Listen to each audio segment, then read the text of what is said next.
Welcome back to A Clock in the Journal, where stories tick through time and mystery unfolds page by page. Today, we dive into The Crooked Man, a gripping tale from the world of Sherlock Holmes, written by Sir Arthur Conan Doyle. This is not just a case of crime, but one of betrayal, war, and the haunting echoes of the past. Get comfortable and let the mystery begin. One summer night, a few months after my marriage, I was seated by my own hearth, smoking a last pipe and nodding over a novel, for my day's work had been an exhausting one. My wife had already gone upstairs, and the sound of the locking of the hall door some time before told me that the servants had also retired. I had risen from my seat and was knocking out the ashes of my pipe when I suddenly heard the clang of the bell. I looked at the clock. It was 11:45. This could not be a visitor at so late an hour, a patient evidently, and possibly an all-night sitting. With a wry face, I went out into the hall and opened the door. To my astonishment, it was Sherlock Holmes who stood upon my step. "Ah, Watson," said he, "I hoped that I might not be too late to catch you." "My dear fellow, pray come in. You look surprised, and no wonder. Relieved, too, I fancy. You still smoke the Arcadia mixture of your bachelor days, then. There's no mistaking that fluffy ash upon your coat. It's easy to tell that you have been accustomed to wear a uniform, Watson. You'll never pass as a purebred civilian, as long as you keep that habit of carrying your handkerchief in your sleeve. Could you put me up tonight?" "With pleasure. You told me that you had bachelor quarters for one, and I see that you have no gentleman visitor at present. Your hat stand proclaims as much. I shall be delighted, if you will stay." "Thank you. I'll fill the vacant peg then. Sorry to see that you've had the British workman in the house. He's a token of evil. Not the drains, I hope." "No, the gas." "Ah! He has left 2 nail marks from his boot upon your linoleum, just where the light strikes it." "No, thank you. I had some supper at Waterloo, but I'll smoke a pipe with you with pleasure." I handed him my pouch, and he seated himself opposite to me and smoked for some time in silence. I was well aware that nothing but business of importance would have brought him to me at such an hour, so I waited patiently until he should come round to it. "I see that you are professionally rather busy just now," said he, glancing very keenly across at me. "Yes, I've had a busy day," I answered. "It may seem very foolish in your eyes," I added, "but really I don't know how you deduced it." Holmes chuckled to himself. "I have the advantage of knowing your habits, my dear Watson," said he. "When your round is a short one, you walk, and when it is a long one, you use a hansom. As I perceive that your boots, although used, are by no means dirty, I cannot doubt that you are at present busy enough to justify the hansom." "Excellent!" I cried. "Elementary," said he. "It is one of those instances where the reasoner can produce an effect which seems remarkable to his neighbor, because the latter has missed the one little point which is the basis of the deduction.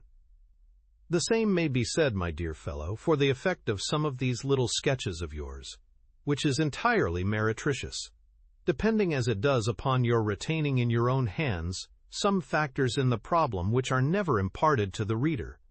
Now at present I am in the position of these same readers, for I hold in this hand several threads of one of the strangest cases which ever perplexed a man's brain, and yet I lack the 1 or 2 which are needful to complete my theory. But I'll have them, Watson, I'll have them." His eyes kindled and a slight flush sprang into his thin cheeks. For an instant only. When I glanced again, his face had resumed that red Indian composure which had made so many regard him as a machine rather than a man. "The problem presents features of interest," said he. "I may even say exceptional features of interest. I have already looked into the matter, and have come, as I think, within sight of my solution. If you could accompany me in that last step, you might be of considerable service to me." "I should be delighted. Could you go as far as Aldershot tomorrow?" "I have no doubt Jackson would take my practice." "Very good. I want to start by the 11:10 from Waterloo. That would give me time. Then, if you are not too sleepy, I will give you a sketch of what has happened, and of what remains to be done." "I was sleepy before you came," I am quite wakeful now. I will compress the story as far as may be done without omitting anything vital to the case. It is conceivable that you may even have read some account of the matter. It is the supposed murder of Colonel Berkeley of the Royal Mallows at Aldershot, which I am investigating. I have heard nothing of it. It has not excited much attention yet, except locally. The facts are only 2 days old. Briefly, they are these. The Royal Mallows is, as you know, one of the most famous Irish regiments in the British Army. It did wonders both in the Crimea and the Mutiny, and has since that time distinguished itself upon every possible occasion. It was commanded up to Monday night by James Berkeley, a gallant veteran, who started as a full private, was raised to commissioned rank for his bravery at the time of the Mutiny, and so lived to command the regiment in which he had once carried a musket. Colonel Berkeley had married at the time when he was a sergeant, and his wife, whose maiden name was Miss Nancy Devoy, was the daughter of a former color sergeant in the same corps. There was, therefore, as can be imagined, some little social friction when the young couple, for they were still young, found themselves in their new surroundings. They appear, however, to have quickly adapted themselves, and Mrs. Berkeley has always, I understand, been as popular with the ladies of the regiment as her husband was with his brother officers. I may add that she was a woman of great beauty, and that even now, when she has been married for upwards of 30 years, she is still of a striking and queenly appearance. Colonel Berkeley's family life appears to have been a uniformly happy one. Major Murphy, to whom I owe most of my facts, assures me that he has never heard of any misunderstanding between the pair. On the whole, he thinks that Berkeley's devotion to his wife was greater than his wife's to Berkeley. He was acutely uneasy if he were absent from her for a day. She, on the other hand, though devoted and faithful, was less obtrusively affectionate. But they were regarded in the regiment as the very model of a middle-aged couple. There was absolutely nothing in their mutual relations to prepare people for the tragedy which was to follow. Colonel Berkeley himself seems to have had some singular traits in his character. He was a dashing, jovial old soldier in his usual mood, but there were occasions on which he seemed to show himself capable of considerable violence and vindictiveness. This side of his nature, however, appears never to have been turned towards his wife. Another fact, which had struck Major Murphy and 3 out of 5 of the other officers with whom I conversed, was the singular sort of depression which came upon him at times. As the Major expressed it, the smile had often been struck from his mouth, as if by some invisible hand, when he has been joining the gaieties and chaff of the mess table. For days on end, when the mood was on him, he has been sunk in the deepest gloom. This, and a certain tinge of superstition, were the only unusual traits in his character, which his brother officers had observed. The latter peculiarity took the form of a dislike to being left alone, especially after dark. This puerile feature in a nature which was conspicuously manly had often given rise to comment and conjecture. The 1st Battalion of the Royal Mallows, which is the old 117th, has been stationed at Aldershot for some years. The married officers live out of barracks, and the colonel has, during all this time, occupied a villa called Lachine, about half a mile from the North Camp. The house stands in its own grounds, but the west side of it is not more than 30 yards from the high road. A coachman and 2 maids form the staff of servants. These, with their master and mistress, were the sole occupants of Lachine, for the Berkeleys had no children, nor was it usual for them to have resident visitors. Now for the events at Lachine, between 9 and 10 on the evening of last Monday. Mrs. Berkeley was, it appears, a member of the Roman Catholic Church, and had interested herself very much in the establishment of the Guild of St. George, which was formed in connection with the Watt Street Chapel for the purpose of supplying the poor with cast-off clothing. A meeting of the Guild had been held that evening at 8, and Mrs. Berkeley had hurried over her dinner in order to be present at it. When leaving the house, she was heard by the coachman to make some commonplace remark to her husband, and to assure him that she would be back before very long.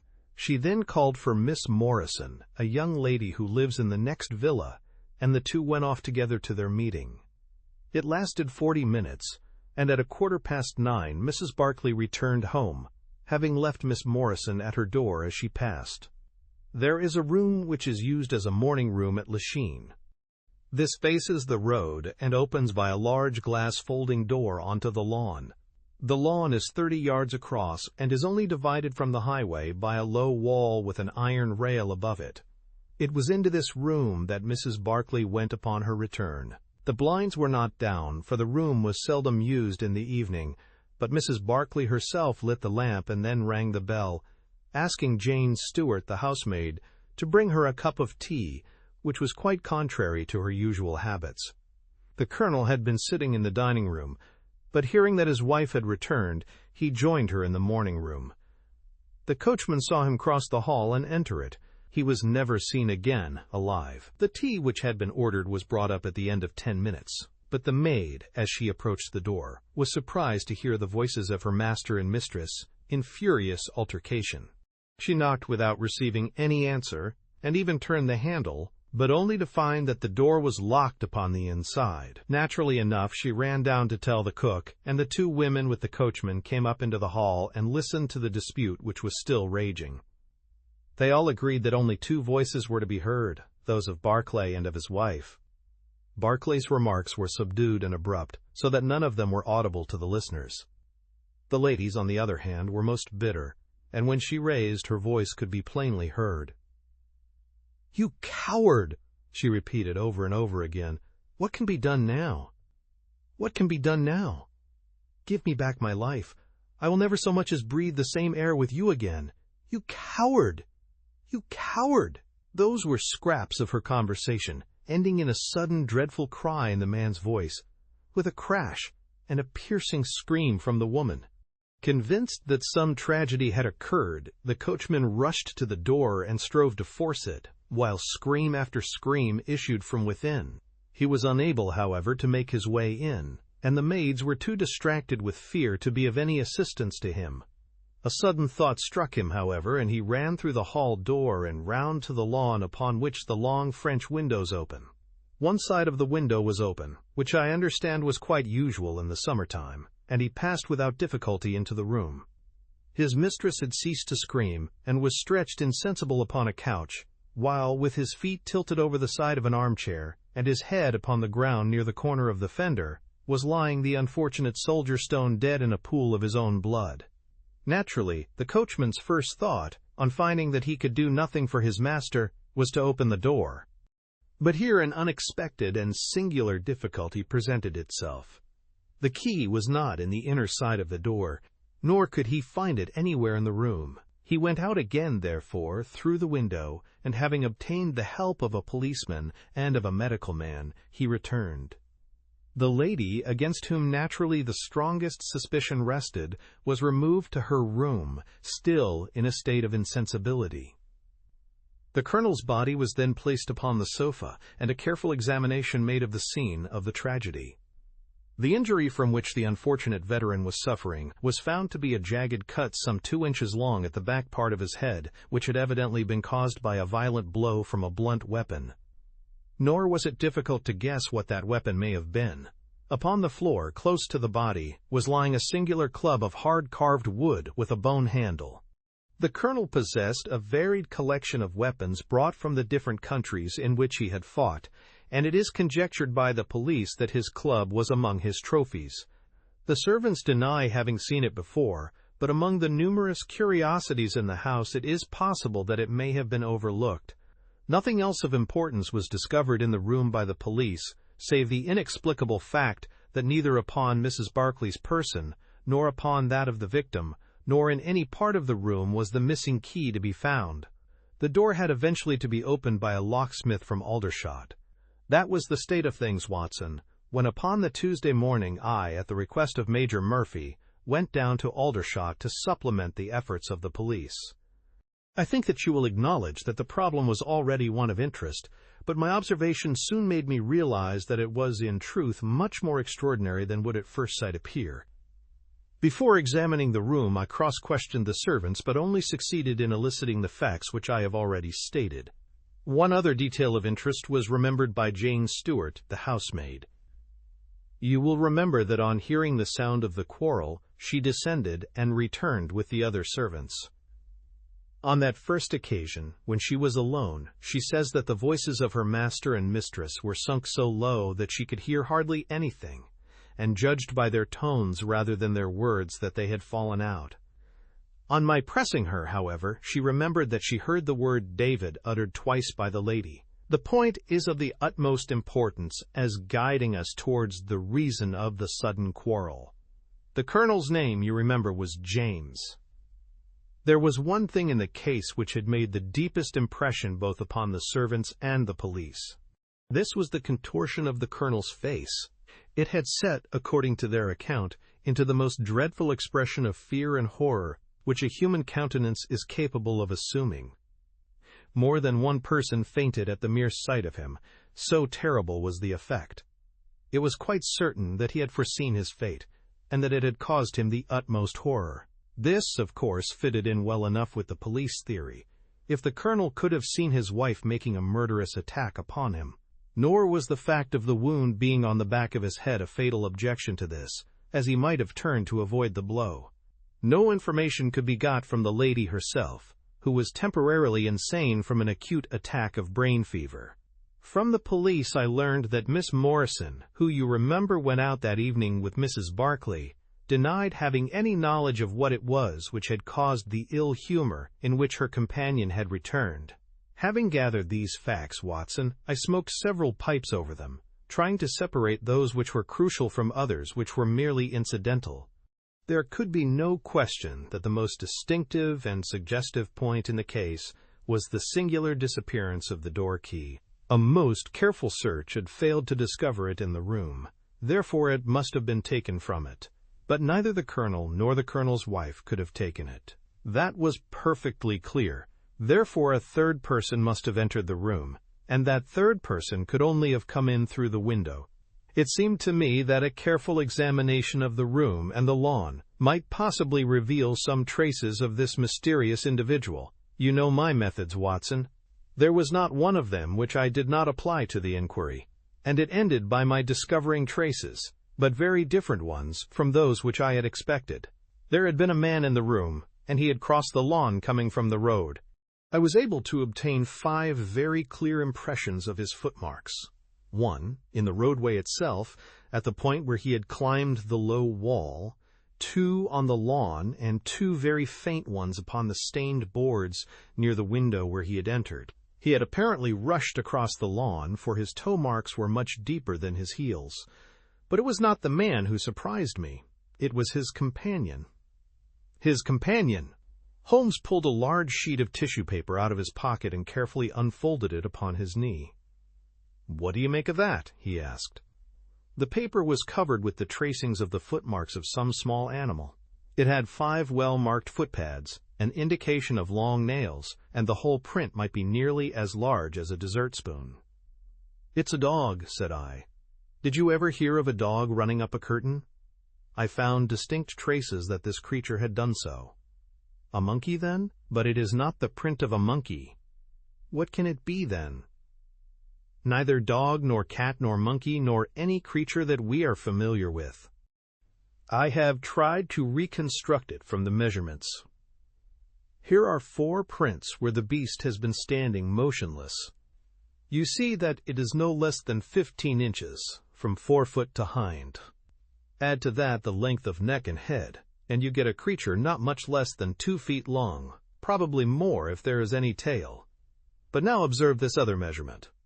The animal has been moving, and we have the length of its stride. In each case it is only about 3 inches. You have an indication, you see, of a long body with very short legs attached to it. It has not been considerate enough to leave any of its hair behind it, but its general shape must be what I have indicated, and it can run up a curtain, and it is carnivorous. How do you deduce that?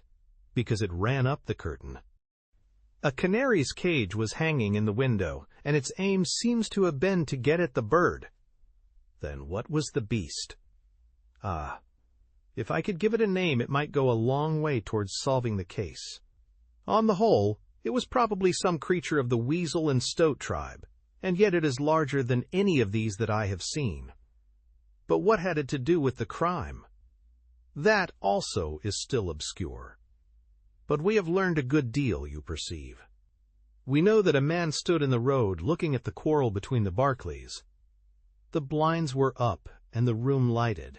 We know also that he ran across the lawn, entered the room, accompanied by a strange animal, and that he either struck the colonel or, as is equally possible, that the colonel fell down from sheer fright at the sight of him, and cut his head on the corner of the fender.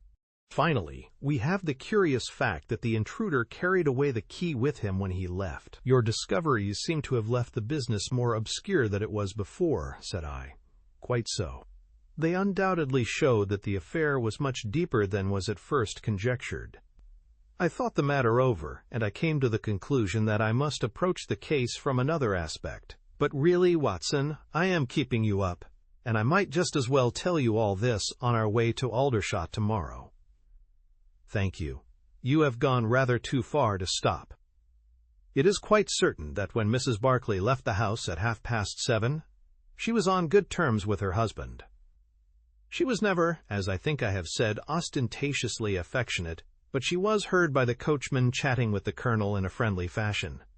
Now, it was equally certain that, immediately on her return, she had gone to the room in which she was least likely to see her husband, had flown to tea as an agitated woman will, and finally, on his coming in to her, had broken into violent recriminations. Therefore something had occurred between 7:30 and 9 o'clock which had completely altered her feelings towards him.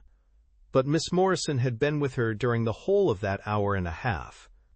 It was absolutely certain, therefore, in spite of her denial, that she must know something of the matter.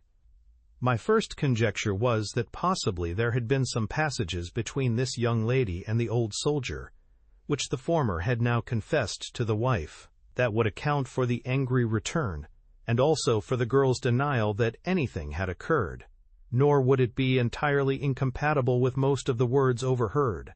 But there was the reference to David, and there was the known affection of the colonel for his wife, to weigh against it, to say nothing of the tragic intrusion of this other man, which might, of course, be entirely disconnected with what had gone before. It was not easy to pick one's steps, but, on the whole, I was inclined to dismiss the idea that there had been anything between the colonel and Miss Morrison, but more than ever convinced that the young lady held the clue as to what it was which had turned Mrs. Barclay to hatred of her husband.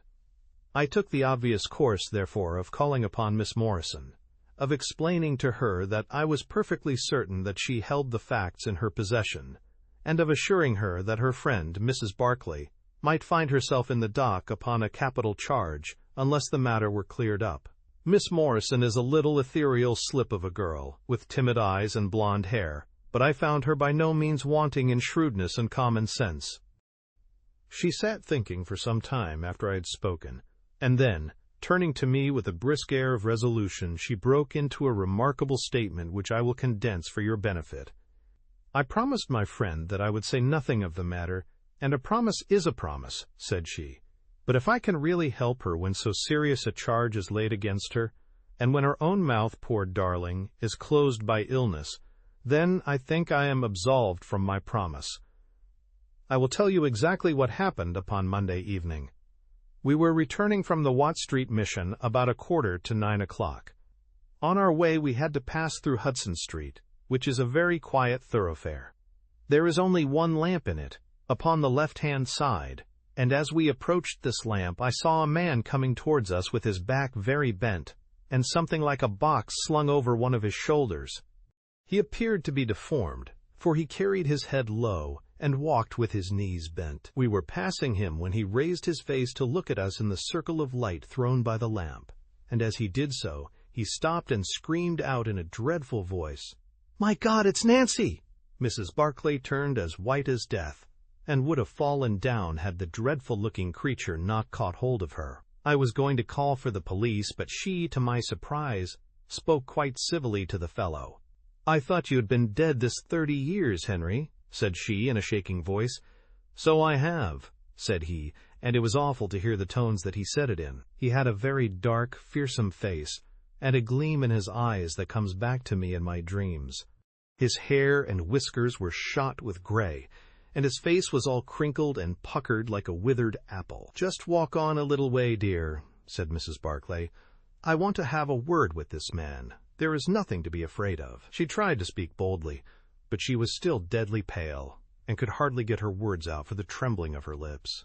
I did as she asked me, and they talked together for a few minutes.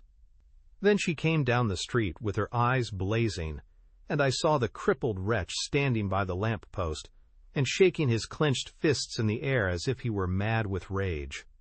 She never said a word until we were at the door here, when she took me by the hand and begged me to tell no one what had happened.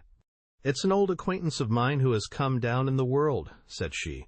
"When I promised her I would say nothing, she kissed me, and I have never seen her since. I have told you now the whole truth, and if I withheld it from the police, it is because I did not realize then the danger in which my dear friend stood. I know that it can only be to her advantage that everything should be known. There was her statement, Watson, and to me, as you can imagine, it was like a light on a dark night. Everything which had been disconnected before began at once to assume its true place, and I had a shadowy presentiment of the whole sequence of events. My next step, obviously, was to find the man who had produced such a remarkable impression upon Mrs. Barclay. If he were still in Aldershot, it should not be a very difficult matter. There are not such a very great number of civilians, and a deformed man was sure to have attracted attention. I spent a day in the search, and by evening, this very evening, Watson, I had run him down. The man's name is Henry Wood, and he lives in lodgings in this same street in which the ladies met him. He has only been 5 days in the place. In the character of a registration agent, I had a most interesting gossip with his landlady. The man is by trade a conjurer and performer, going round the canteens after nightfall and giving a little entertainment at each. He carries some creature about with him in that box, about which the landlady seemed to be in considerable trepidation, for she had never seen an animal like it. He uses it in some of his tricks, according to her account. So much the woman was able to tell me, and also that it was a wonder the man lived, seeing how twisted he was, and that he spoke in a strange tongue sometimes, and that for the last 2 nights she had heard him groaning and weeping in his bedroom. He was all right, as far as money went, but in his deposit he had given her what looked like a bad florin. She showed it to me, Watson, and it was an Indian rupee. So now, my dear fellow, you see exactly how we stand and why it is I want you. It is perfectly plain that after the ladies parted from this man he followed them at a distance, that he saw the quarrel between husband and wife through the window, that he rushed in, and that the creature which he carried in his box got loose. That is all very certain. But he is the only person in this world who can tell us exactly what happened in that room." "And you intend to ask him?" "Most certainly, but in the presence of a witness." "And I am the witness?" "If you will be so good. If he can clear the matter up, well and good. If he refuses, we have no alternative but to apply for a warrant." "But how do you know he'll be there when we return?" "You may be sure that I took some precautions. I have one of my Baker Street boys mounting guard over him who would stick to him like a burr, go where he might. We shall find him in Hudson Street tomorrow, Watson, and meanwhile I should be the criminal myself if I kept you out of bed any longer." It was midday when we found ourselves at the scene of the tragedy, and under my companion's guidance we made our way at once to Hudson Street. In spite of his capacity for concealing his emotions, I could easily see that Holmes was in a state of suppressed excitement, while I was myself tingling with that half-sporting, half-intellectual pleasure which I invariably experienced when I associated myself with him in his investigations. "This is the street," said he, as we turned into a short thoroughfare lined with plain 2-storied brick houses. "Ah, here is Simpson to report." "He's in all right, Mr. Holmes," cried a small street Arab, running up to us. "Good, Simpson," said Holmes, patting him on the head. "Come along, Watson. This is the house." He sent in his card with a message that he had come on important business, and a moment later we were face to face with the man whom we had come to see. In spite of the warm weather, he was crouching over a fire, and the little room was like an oven. The man sat all twisted and huddled in his chair in a way which gave an indescribable impression of deformity. But the face which he turned towards us, though worn and swarthy, must at some time have been remarkable for its beauty.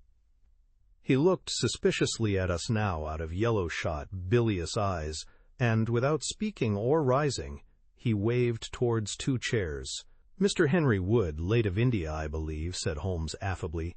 "I've come over this little matter of Colonel Berkeley's death. What should I know about that?" "That's what I want to ascertain. You know, I suppose, that unless the matter is cleared up, Mrs. Berkeley, who is an old friend of yours, will in all probability be tried for murder." The man gave a violent start. "I don't know who you are," he cried, "nor how you come to know what you do know, but will you swear that this is true, that you tell me? Why, they are only waiting for her to come to her senses to arrest her." "My God! Are you in the police yourself?" "No." "What business is it of yours, then?" "It's every man's business to see justice done." "You can take my word that she is innocent." "Then you are guilty." "No, I am not." "Who killed Colonel James Berkeley, then?" "It was a just providence that killed him. But, mind you this, that if I had knocked his brains out, as it was in my heart to do, he would have had no more than his due from my hands. If his own guilty conscience had not struck him down, it is likely enough that I might have had his blood upon my soul. You want me to tell the story? Well, I don't know why I shouldn't, for there's no cause for me to be ashamed of it. It was in this way, sir. You see me now with my back like a camel, and my ribs all awry, but there was a time when Corporal Henry Wood was the smartest man in the 117th foot.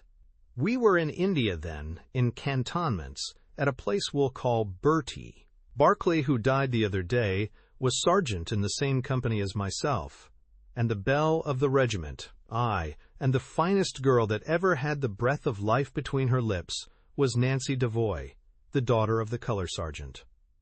There were 2 men that loved her, and one that she loved, and you'll smile when you look at this poor thing huddled before the fire, and hear me say that it was for my good looks that she loved me. Well, though I had her heart, her father was set upon her marrying Berkeley. I was a harum-scarum, reckless lad, and he had had an education and was already marked for the sword belt. But the girl held true to me, and it seemed that I would have had her when the mutiny broke out, and all hell was loose in the country. We were shut up in Bertie, the regiment of us with half a battery of artillery, a company of Sikhs, and a lot of civilians and womenfolk. There were 10,000 rebels round us, and they were as keen as a set of terriers round a rat cage. About the second week of it our water gave out, and it was a question whether we could communicate with General Neill's column, which was moving up country. It was our only chance, for we could not hope to fight our way out with all the women and children, so I volunteered to go out and to warn General Neill of our danger. My offer was accepted, and I talked it over with Sergeant Berkeley, who was supposed to know the ground better than any other man, and who drew up a route by which I might get through the rebel lines. At 10 o'clock the same night I started off upon my journey. There were 1,000 lives to save, but it was of only one that I was thinking when I dropped over the wall that night. My way ran down a dried-up watercourse, which we hoped would screen me from the enemy's sentries, but as I crept round the corner of it, I walked right into 6 of them, who were crouching down in the dark waiting for me. In an instant I was stunned with a blow and bound hand and foot. But the real blow was to my heart and not to my head, for as I came to and listened to as much as I could understand of their talk, I heard enough to tell me that my comrade, the very man who had arranged the way that I was to take, had betrayed me by means of a native servant into the hands of the enemy.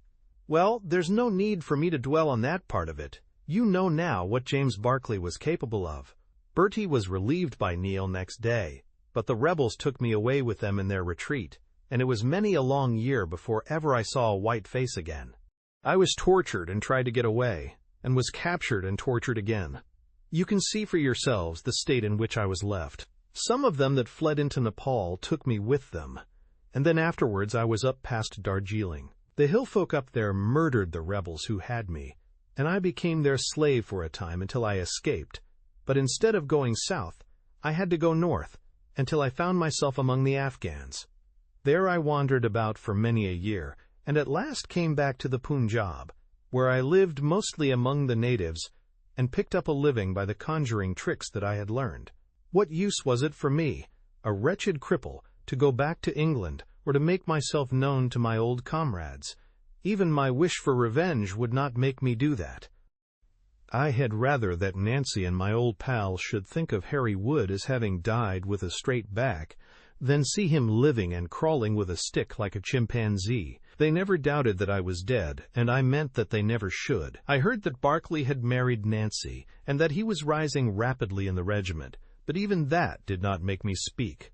But when one gets old, one has a longing for home. For years I've been dreaming of the bright green fields and the hedges of England. At last, I determined to see them before I died. I saved enough to bring me across, and then I came here where the soldiers are, for I know their ways and how to amuse them, and so earn enough to keep me. Your narrative is most interesting, said Sherlock Holmes. I have already heard of your meeting with Mrs. Barclay, and your mutual recognition. You then, as I understand, followed her home and saw through the window an altercation between her husband and her, in which she doubtless cast his conduct to you in his teeth. Your own feelings overcame you, and you ran across the lawn and broke in upon them.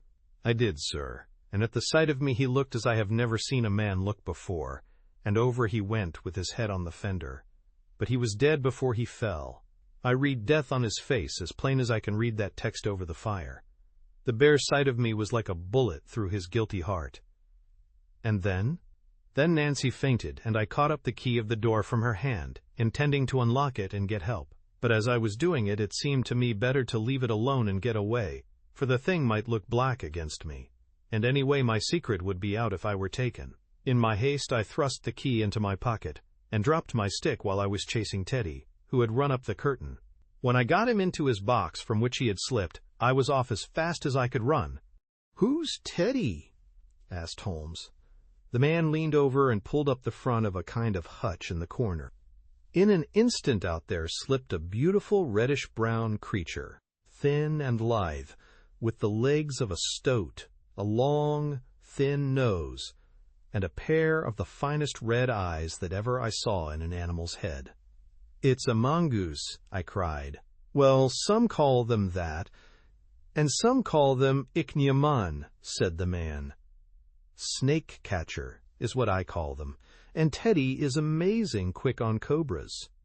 I have one here without the fangs, and Teddy catches it every night to please the folk in the canteen. Any other point, sir? Well, we may have to apply to you again if Mrs. Barclay should prove to be in serious trouble. In that case, of course, I'd come forward. But if not, there is no object in raking up this scandal against a dead man, foully as he has acted. You have at least the satisfaction of knowing that for 30 years of his life his conscience bitterly reproached him for this wicked deed. Ah, there goes Major Murphy on the other side of the street. Goodbye, Wood. I want to learn if anything has happened since yesterday." We were in time to overtake the Major before he reached the corner. "Ah, Holmes," he said, "I suppose you have heard that all this fuss has come to nothing. What then? The inquest is just over. The medical evidence showed conclusively that death was due to apoplexy. You see, it was quite a simple case after all." "Oh, remarkably superficial," said Holmes, smiling. "Come, Watson, I don't think we shall be wanted in Aldershot any more." "There's one thing," said I as we walked down to the station. "If the husband's name was James and the other was Henry, what was this talk about David? That one word, my dear Watson, should have told me the whole story had I been the ideal reasoner which you are so fond of depicting." It was evidently a term of reproach. "Of reproach?"